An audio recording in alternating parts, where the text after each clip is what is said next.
할렐루야. 풍요로운 교회를 찾아와 주신 모든 분들을 주님의 이름으로 환영하고 축복합니다. 저는 오늘 여러분들과 함께 마지막 말씀이라고 하는 말씀의 제목으로 함께 은혜의 말씀을 나누고자 합니다. 오늘 말씀은 예수님의 공생의 사역 기간에 있었던 그 민중들을 또 대중들을 향한 마지막 설교입니다. 예수님의 십자가 사건을 앞두고 백성들에게 하시는 마지막 설교가 왠지 좀 간절하게 또는 좀 마음 짠하게 느껴지기까지도 하는데요.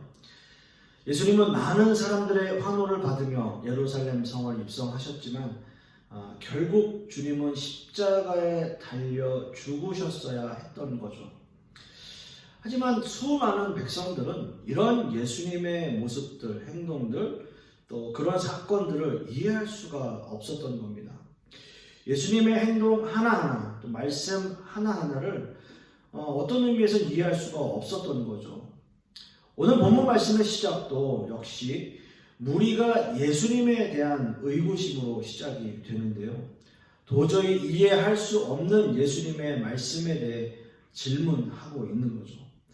방금 우리가 함께 읽은 요한복음 12장 34절 말씀에서 이에 무리가 대답하되 우리는 율법에서 그리스도가 영원히 계신다 함을 들었거늘 너는 어찌하여 인자가 들려야 하리라 하느냐? 이 인자가 누구냐?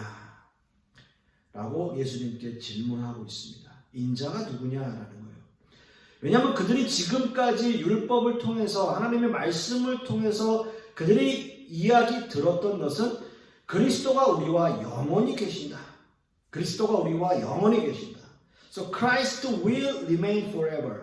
이렇게 얘기하는 거죠. 항상 예수 그리스도가 우리와 항상 함께 있다라고 이야기하는데 도대체 당신은 어디를 간다는 겁니까? 왜 죽어야 한다는 겁니까? 당신이 정말 인자가 맞습니까? 라고 질문하는 거죠. 복음서의 인자라고 하는 단어, Son of Man이라고 하는 인자라고 하는 단어는 81번 사용되고 있고요. 예수님은 스스로를 가리켜 인자라고 하십니다. Son of Man이라는 거죠. 아마도 예수님의 공생의 사역 기간 중에 많은 무리들은 여러 번 이 인자라는 말씀을 들었을 거예요. 그런데 왜 인자가 들려야 하는지 진짜 인자가 누구인지 궁금할 수밖에 없었던 거죠. 왜냐하면 그들이 생각하고 있는 인자의 개념, 그 인자에 대한 이미지와는 전혀 다른 예수님을 바라보면서 정말 당신이 인자가 맞습니까? 당신이 정말 그 인자입니까? 라고 질문하며 확인하고 싶었던 겁니다. 예수님께서 일으키신 기적과 이적을 보면 인자, 즉 메시아가 맞는 것 같기는 한데 그분의 말씀이나 행동들은 도저히 인자라고 생각하기에는 좀 뭔가 여러 가지의 문제가 있었던 거죠. 게다가 죽어야 한다라고 하는 것은 더더군다나 말도 되지 않는 상황인 거예요. 따라서 그들은 예수님께서 구약의 말씀들을 인용하면서 그리스도가 영원히 우리와 함께 계신다고 했는데 Christ will remain forever. 우리와 영원히 같이 함께 한다고 forever 영원히 한다고 하셨는데 왜 자꾸 죽어야 하느냐라는 겁니다. 그리스도는 메시아를 가리키는 헬라식 표현이기 때문에 이 말씀은 곧 메시아가 영원히 계신다라고 하는 말씀인데 당신 스스로를 인자라고도 하고 그리스도라고도 하면서 왜 자꾸 죽어야 한다라고 하는 거냐라는 거예요. 정말 그렇다면 당신이 메시아입니까? 당신이 인자입니까? 인자가 맞습니까? 라고 질문을 하는 거죠. 많은 무리들은 구약의 말씀들을 예로 들면서 예수님을 공격하고 있는 겁니다. 하지만 그들이 이해하지 못한 것이 하나 있었는데요. 바로 인자에 대한 개념이에요. 인자에 대한 개념. 예수님께서 인용하신 인자의 개념은 다니엘서에 기록되어 있습니다. 다니엘서 7장 13, 14절의 말씀을 보시면 내가 또 밤 한 환상 중에 보니 인자 같은 이가 하늘 구름을 타고 와서 옛적부터 항상 계신 이에게 나아가 그 앞으로 인도되매 그에게 권세와 영광과 나라를 주고 모든 백성과 나라들과 다른 언어를 말하는 모든 자들이 그를 섬기게 하였으니 그의 권세는 소멸되지 아니하는 영원한 권세요 그의 나라는 멸망하지 아니할 것이니라 라고 말씀하고 있습니다. 이것이 다니엘서에서 말하는 인자에 대한 개념입니다. 다니엘서의 말씀에 인자 같은 이가 라고 하는 이 문장이 바로 메시아를 가리키고 있습니다. 물론 이 본문만 본다면 메시아의 영광 또는 영광스러운 하나님의 나라에 대해서 말씀하고 있어요. 인자에 대한 개념이 그런 의미로 다가와 보입니다. 그러나 인자라고 하는 이 말씀의 개념 속에는 메시아의 순환 역시도 반드시 포함되어 있다는 거예요. 그러니까 인자가 메시아의 영광 또 영광스러운 어떤 하나님의 나라에 대해서만 이야기하는 것이 아니라 그 안에는 메시아의 순환에 대해서도 반드시 포함되어 있다는 거죠. 이사야서 53장의 말씀을 통해서 예언하고 있는 그 말씀이 바로 그 말씀입니다. 결국 순환의 종과 영광의 종이 하나가 되어서 인자의 개념이 존재하는 거예요. 그분이 바로 메시아입니다. 따라서 예수님 자신을 인자로 말씀하시면서 반드시 그 인자의 개념 속에는 순환이 포함되어져 있다라고 하는 거죠. 그리고 그 이후에 영광도 함께 얻을 것이다 라는 말씀이에요. 그러니까 순환과 영광이 함께 있다라고 하는 거죠. 인자의 개념 속에요. 그 당시에 많은 이스라엘 민족의 염원은 다윗 시대와 같은 영광을 우리가 다시 누리는 거예요. 이스라엘 민족들에게 소망이 있다면 다윗 시대의 영광을 다시 누리는 겁니다. 메시아가 이 땅에 오셔서 영원한 나라를 세우는 것을 꿈꾸고 있었는데 그 꿈꾸는 것은 바로 다윗의 시대를 다시 한번 누리는 거죠. 자, 그렇다면 그런 개념으로 본다면 지금 로마의 압제에서 자신들을 구원해낼 그분이 바로 메시아여야 돼요. 자신들을 로마의 압제에서 구원해내야 될 분이 바로 메시아입니다. 그렇게 그들은 믿고 있어요. 그러나 예수님은 자신들이 생각하는 그 메시아의 모습이 아니었다라는 거죠. 그분은 정치적으로 어떤 세력도 힘도 없어 보였습니다. 게다가 곧 죽겠다라고 말씀을 하시는 겁니다. 이런 무리들을 향해서 예수님께서 하신 행동은 전혀 의외의 행동입니다. 지금 무리들이 하는 질문에 대해서 예수님은 그 어떤 대답도 하지 않으세요. 인자가 누구입니까? 당신이 정말 인자가 맞습니까? 라고 하는 질문에 답하시지 않는다는 거예요. 예수님은 자신이 이 무리들을 향해서 하고 싶은 마지막 설교를 그냥 하시는 겁니다. 그 질문에 대한 답을 하시는 것이 아니라 예수님께서 그들에게 말씀하시고자 하는 마지막 말씀을 그들에게 전하시고 계시는 거예요. 이렇게 말씀합니다. 아직 잠시 동안 빛이 너희 중에 있으니, 아직 잠시 동안 빛이 너희 중에 있으니 라고 말씀하시는 거예요. 예수님이 무리들에게 하시고자 하는 마지막 당부, 마지막 말씀, 그 말씀을 하고 계시는 겁니다. 그 마지막 말씀은 무엇일까요? 저는 여러분들과 함께 예수님이 무리들에게 하시는 그 마지막 말씀에 대해서 두 가지의 주제로 이 은혜의 말씀을 함께 나누고자 합니다. 예수님의 마지막 말씀 첫 번째는 빛이 있을 동안에 다녀 어둠에 붙잡히지 않는 겁니다. 오늘 읽은 본문의 말씀 요한복음 12장 35절 말씀을 다시 한번 봅니다.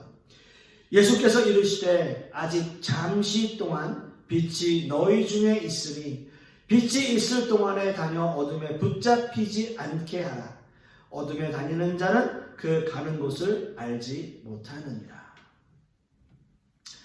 예수님께 인자가 누구입니까? 당신이 정말 인자가 맞습니까? 라고 질문하고 있는 이 청중들에게 예수님은 그 질문에 대한 답은 하지 않으시면서 예수님께서는 자신을 또 인자라고 선포하셨고 인자라는 말 속에는 메시아라는 의미가 함축되어 있었기 때문에 더 이상 그들에게 그 답을 하지 않으셔도 된다라고 생각하셨고 더 이상 그 대화를 나눌 필요가 없다라고 생각하셨던 거예요. 오히려 예수님께서는 얼마 남지 않은 시간 동안에 더 많은 사람들이 예수님을 믿게 하기 위해서 노력하셨던 겁니다. 그래서 예수님은 자신을 빛이다 라고 말씀하시고 선포하세요. 그리고 빛이 있는 동안에 다녀야 한다 라는 말씀을 선포하고 계십니다. 예수님께서는 나면서 소경된 자를 고치시면서 자신을 세상의 빛이다, 나는 세상의 빛이다 라고 말씀하셨습니다. 요한복음 9장 5절 말씀에 내가 세상에 있는 동안에는 세상의 빛이로라 라고 선포하셨어요. 나면서 소경된 자를 고치신 예수님의 이 놀라운 기적의 사건이 여러분 어떤 의미를 주고 있는지 우리가 예전에 함께 말씀을 나누었었습니다. 바로 나면서 소경된 자의 상태가 바로 우리 인간의 모습이라는 거예요. 우리의 영적 상태를 말하고 있어요. 나면서 소경된 자. 나면서 소경이 되었다는 것은 어둠에 대한 개념이 없는 존재라는 의미예요. 어둠에 대한 개념이 없어요. 즉 나면서 죄악된 인간으로 원죄를 가지고 태어난 우리에게는 선한 것에 대한 개념이 없는 존재였다라고 말씀하고 있습니다. 인간은 그냥 내버려 두는 것만으로도 죄를 저지르며 그 죄를 죄로 인식하지 못하고 살아가게 되어 있는 존재예요. 죄에 대해서 무감각해질 수밖에 없는 것이 인간 본연의 모습입니다. 이스라엘 민족이 출애굽할 당시에 바로의 마음을 강팍하게 하셨다라는 말씀이 기록되어 있는데요. 우리가 이 말씀을 읽을 때는 하나님이 바로의 마음을 강팍하게 하셨다라고 쓰여 있지만 사실상 원어적 의미로 본다면 하나님이 바로의 강팍한 마음 그대로 내버려 두셨다라는 의미예요. 그냥 그대로 내버려 두셨어요. 그냥 그대로 내버려 두시는 것만으로도 하나님을 반대하게 되어 있는 인간의 본성 그대로를 보여주고 있는 겁니다. 인간은 그냥 내버려 두면 자기가 제일 잘났다라고 교만을 떠는 존재이고요. 하나님을 반대하는 존재임을 성경은 증명하고 있어요. 자, 그런데 중요한 것은 우리는 어둠을 인식하지도 못하고 살아왔지만 이 어둠은 어떤 의미에서는 사력을 다해서 우리를 빛에 빼앗기지 않으려고 엄청나게 힘을 쓰고 노력하고 있다는 거예요. 우리는 인식하지 못하지만 우리는 그저 어둠의 세력 속에서 빛을 인식하지 못하고 살았지만 어둠의 세력은 우리가 빛에 노출되지 않게 하기 위해서 노력하고 있다는 거죠. 예수님께서 무리들에게 당부하시면서 어둠에 붙잡히지 않게 라고 이야기하고 있어요. 어둠에 붙잡히지 않게 하라 라고 말씀하셨어요. 자, 여기서 붙잡다 라고 하는 헬라어 원어는 사력을 다해서 취한다, 사력을 다해서 취한다, 지배한다 라는 의미를 가지고 있습니다. 어둠은 우리를 잡고 놓아주지 않으려고 사력을 다하고 있는 거예요. 우리는 빛의 존재를 인식하지 못하지만 우리가 이런 모습들을 느끼지 못하지만 어둠은 그렇게 하고 있다고요. 자, 베드로전서 5장 8절 말씀 보면 너희 대적 마귀가 우는 사자같이 두루 다니며 삼킬 자를 찾나니 이렇게 말씀하신 것처럼 어둠의 세력은 결코 우리를 쉽게 빛에 노출되도록 놓아주려 하지 않는다는 거죠. 그렇다면 우리 또한 그 어둠의 세력에 붙잡히지 않으려고 사력을 다해야 될 거 아니에요. 우리가 이미 빛의 자녀들이라면 어둠에 더 이상 빼앗기지 않으려고 노력해야 돼요. 우리는 늘 이런 영적 전쟁, spiritual warfare 이 가운데 살아가고 있다고요. 조금만 방심해도 어둠의 세력은 우리를 잡으려고 사력을 다해서 힘을 다해서 공격해 오는 겁니다. 그래서 예수님 말씀하시는 거죠. 빛이 있는 동안에 다니라. 빛이 있는 동안에 다니라 라고 말씀하십니다. 어둠을 없애는 방법 단 한 가지 방법이죠. 빛을 비추면 그 빛은 어둠과 함께 공존할 수 없기 때문에 빛이 비추면 어둠은 즉시 사라지게 되어 있어요. 그런데 여러분 반대로 빛이 사라지면 어둠은 즉각적으로 찾아오는 거죠. 나면서 소경된 자가 눈을 뜨게 됨으로써 그는 새로운 세상을 경험하게 되었습니다. 한 번도 경험하지 못한 세계였을 거예요. 이 물건이 이 색깔이었구나. 아, 이 물건은 이 색깔이었네? 아, 내가 상상했던 것과는 전혀 다른 색인데? 나는 한 번도 태어나서 보지 못한 색깔이었네? 그렇겠죠. 새로운 세계를 경험하는 거예요. 그 소경되었던 사람의 마음은 어떻겠어요? 그 색을 다시 보지 못하게 되는 상황으로 돌아가고 싶겠습니까? 그렇지 않을 거예요. 예수님이 하신 말씀 가운데 빛이 있을 동안에 다니라 라는 말씀에서 다닌다라고 하는 의미는 그렇게 산다라는 의미예요. 빛이 있는 동안에 그 동안에 살아라. 그렇게 살아라 라는 거죠. 우리의 삶이 빛 가운데의 삶으로 완전히 돌아서는 것을 의미합니다. 빛은 어둠과 달리 우리가 어떤 삶을 살아야 하는지 올바른 방향을 제시해 주는 거예요. 왜요? 보이니까요. 어둠은 어디로 가야 할지 알 수 없어요. 왜요? 보이지 않으니까요. 우리의 삶의 방향, 목표, 계획 그 모든 것들을 올바른 길로 갈 수 있도록 비춰주는 것, 예수 그리스도의 빛입니다. 이 말씀은 하나님께서 원하시는 길로 우리가 가야 한다라는 말씀이죠. 우리의 삶의 목표를 하나님께 맞추는 거죠. 하나님께 포커스하는 거죠. 사랑하는 성도 여러분, 과연 여러분은 지금 어디에 계십니까? 아직도 어둠으로 인식하지 못하고 어둠을 헤매고 계십니까? 아니면 빛의 삶으로 전환하셨습니까? 만약 여러분이 아직 어둠의 세력 가운데 있다면 우리는 이 시간 결심해야 돼요. 어둠의 세력에서 벗어나서 어떻게 해서든 빛의 세력 가운데 거하고 빛의 자녀다운 모습으로 살아가야 된다는 거죠. 그 빛에 거할 때, 그 빛이 우리 가운데 비춘다면 어둠은 즉각적으로 즉시 물러날 수밖에 없는 겁니다. 바로 지금 그 어둠의 세력이 물러나도록 기도하셔야 돼요. 그리고 주님이 주시는 밝은 빛이 우리의 인생을 비추도록 주님을 의지하며 사셔야 될 겁니다. 여러분의 삶 가운데 빛이 비춰주고 하나님께 목표한 그 모든 여러분들의 삶 가운데 목표한 그 모든 것들이 이루어지는 놀라운 하나님의 은혜를 경험할 수 있기를 간절히 소망하겠습니다. 예수님의 말씀 가운데 두 번째는 빛을 믿으라 그리하면 빛의 아들이 되리라 라는 거예요. 오늘 그 본문 말씀 요한복음 12장 36절의 말씀을 함께 보시면 너희에게 아직 빛이 있을 동안에 빛을 믿으라 그리하면 빛의 아들이 되리라. 예수께서 이 말씀을 하시고 그들을 떠나가서 숨으시느니라. 아멘. 예수님께서 청중들을 향해서 하신 마지막 말씀 가운데 그 두 번째 의미는 빛 대신 예수 그리스도를 믿으라는 거예요. 예수님께서는 인자가 당신이 맞습니까? 라고 하는 질문을 그 질문에 답을 하지 않으시고 마지막 당부를 하셨는데 그 당부는 바로 예수 그리스도를 믿으라는 거죠. 예수님은 자신을 빛으로 비유하시면서 이 빛을 믿으라 라고 말씀하셨습니다.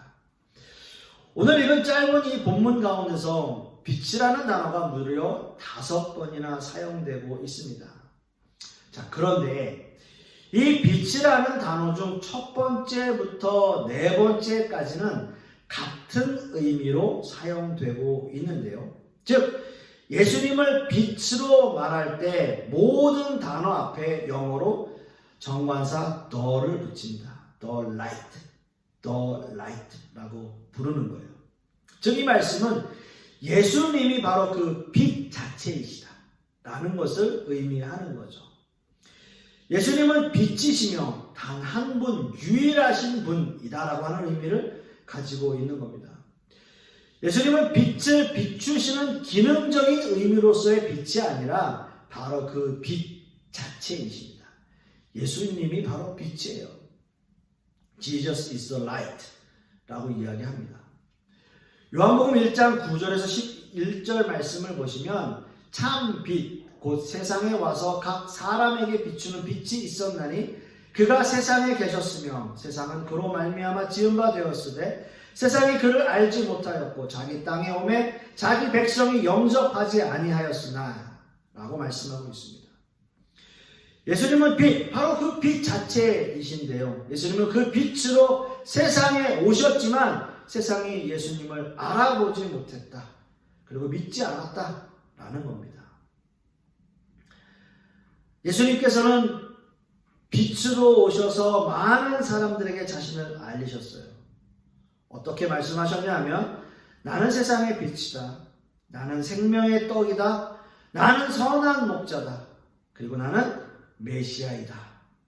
그리고 내가 인자이다. 라고 말씀하셨습니다. 그렇지만 어둠에 있는 사람들은 이 예수님을 알지 못했습니다. 그리고 예수님을 배척했고요.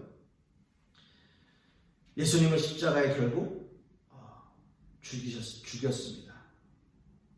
이것이 성경이 말하고 있는 거예요. 하지만 예수님은 이런 무리들에게 이 빛을 믿으라고 마지막 말씀을 선포하시는 거죠. 인자가 누구인가? 당신이 정말 그 인자가 맞습니까? 라고 하는 것에만 관심을 가지고 있는 이 백성들을 향해서 빛을 믿으라 라고 말씀하고 계시는 거죠. 이 빛은 다름이 아니라 예수님 바로 자신이에요. 그래서 이렇게 말씀하십니다. 아직 빛이 있을 동안에, 아직 빛이 있을 동안에 이 시간은 결코 길지 않을 거예요. 이 시간은 그렇게 긴 시간이 아니에요. 아주 잠깐이에요. 예수님의 십자가 사건을 앞두고 있는 이 상황 속에서 아주 긴박한 상황입니다. 그 시간 동안에, 이 긴박한 시간 동안에 다른 일 때문에 시간 낭비하지 말고 자꾸 이런 질문하지 말고 그 빛 믿으라라는 거죠. 오로지 빛 대신 예수님을 전하고 그들이 그 빛을 받아들여서 어둠의 세력에서 벗어나기를 간절한 마음으로 바라고 계시는 겁니다. 그래서 잠시 동안이라는 말씀 속에 정해진 시간이 있다라는 것을 의미하는 거죠. 즉 예수님의 십자가 사건을 의미하는 거예요. 아마도 예수님이 메시아이며 다시 사실 것을 믿지 않는 그 사람들에게는 그 시간이 마지막 기회였을 거예요. 예수님께서는 너무나 안타까운 심정으로 그들에게 이 말씀을 선포하고 계시는 겁니다.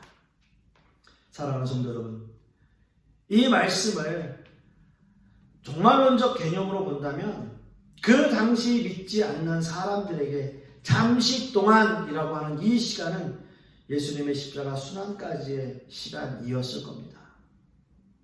결국 그들은 예수님을 십자가에 못 박아 죽였고요. 그들은 예수님을 믿지 않았습니다. 그리고 그들은 개인의 종말을 맞이했을 것이고 이렇게 예수님을 믿지 않은 사람들은 다 지옥에 갈 수밖에 없는 거죠. 이 말씀을 한번 지금 이 시대에 적용해 본다면 잠시 동안이라고 말씀하신 그 예수님께서 말씀하신 시간은 그 당시 사람들에게는 예수님의 십자가 순환까지의 시간이었다고 한다면 지금 우리에게는 다시 오실 예수 그리스도 그 시간을 가리키는 시간이죠. 잠시 동안입니다. 어느 누구도 예수님께서 언제 다시 오실지 알 수 없습니다. 그러나 예수님의 타임라인 안에서 본다면 그 시간은 누구에게나 잠시 동안이 될 거예요. 왜냐하면 누구에게나 개인의 종말은 있기 때문인 것입니다. 우리는 언젠가 죽게 되어 있죠. 우리가 사는 이 시간 동안에 예수님이 오실런지 아니면 먼 후대에 오실런지 우리는 알 수 없습니다. 그러나 누구나 다 개인적 종말은 맞이하게 되어 있습니다.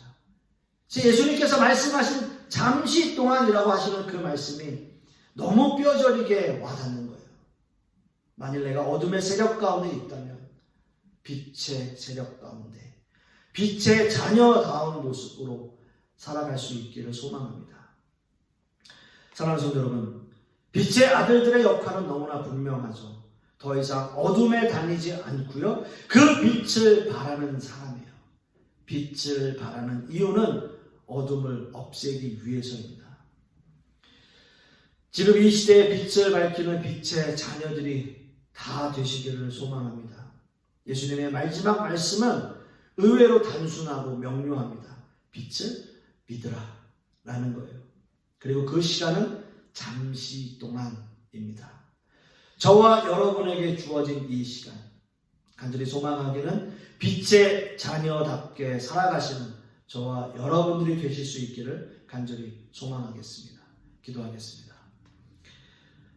사랑과 은혜가 충만하신 아버지 하나님, 예수님께서 그 당시 많은 무리들에게 하시고자 했던 그 마지막 말씀, 빛을 믿으라, 예수 그리스도를 믿으라, 그리고 어둠에 다니지 않고 빛 가운데 거하라, 그리고 그 시간은 잠시 동안이 될 것이다 라고 말씀하셨습니다. 간절히 소망하기는 우리에게 빛을 비춰주시옵시고 빛의 자녀다운 모습으로 살아가는 우리 모두가 되게 하여 주시옵소서. 이번 한 주간도 그러한 모습으로 살아가기를 소망하며 예수 그리스도 이름 받들어 기도드렸사옵나이다. 아멘.